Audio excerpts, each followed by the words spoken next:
మొత్తానికి భారత్ న్యాయ్ జోడో యాత్ర ప్రారంభమైంది. మణిపూర్ నుంచి ప్రారంభించినటువంటి కాంగ్రెస్ అగ్రనాయకత్వం రాహుల్ గాంధీ పాదయాత్ర దాదాపు 67 రోజుల పాటు కొనసాగబోతా ఉంది. 6700 పైచిలుకు కిలోమీటర్లు నడవబోతా ఉన్నారు. దాదాపు 100 పార్లమెంట్ నియోజకవర్గాలను కవర్ చేస్తూ ఈ యాత్ర కొనసాగబోతా ఉంది. ముంబైలో మార్చి నెలలో ముగియబోతా ఉంది. ఇది భారత్ న్యాయ్ జోడో యాత్రకు సంబంధించినటువంటి అంశం. నిన్న భారత్ జోడో యాత్ర ప్రారంభ సందర్భంలో రాహుల్ గాంధీ అత్యంత కీలకమైనటువంటి వ్యాఖ్యలు చేశాడు. ఒకానొక రకంలో బీజేపీని ఆర్ఎస్ఎస్ను టార్గెట్ చేస్తూ ఆయన చేసినటువంటి వ్యాఖ్యలు మీడియాలో హాట్ టాపిక్గా ఉన్నాయి. ఇక మరోవైపు రామ మందిరము సంక్రాంతి ఆ కార్యక్రమాల్లో భారతీయ జనతా పార్టీ బిజీగా ఉంది. మోడీ బిజీగా ఉన్నట్టుగా కనిపిస్తూ ఉంది. ఓవైపు భారత్ జోడో యాత్ర ద్వారా కులగణన చేపడతాం ఈ దేశంలో అనేటువంటి నినాదాన్ని రాహుల్ గాంధీ ఎత్తుకుంటూ న్యాయమైన హక్కు దొరికే వరకు పోరాడతామనేటువంటి నినాదాన్ని ఇస్తూ పోతా ఉన్నారు. ఇంకోవైపేమో కులగణన మాట అటు పెడితే రాముడు, రామాలయము, ధర్మము అనేటువంటి పదంలోకి బీజేపీ పోతా ఉంది. కులగణన వర్సెస్ హిందూ ధర్మం అనేటువంటి ఒక ప్రాతిపదిక నడుస్తూ ఉంది. సరే, దాని గురించి ఇంకా విశ్లేషించుకుందాం, మాట్లాడుకుందాం.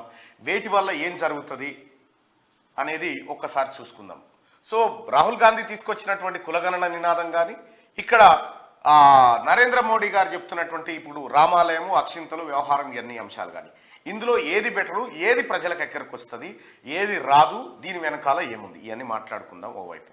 ఇక ఇంకొక ప్రధానమైన అంశం, ఇదే టీఆర్ఎస్ పార్టీ పార్లమెంటరీ సమావేశాలు, అంటే పార్లమెంటరీ సెగ్మెంట్లకు సంబంధించినటువంటి సమావేశాలు నిర్వహించుకుంటా ఉంది.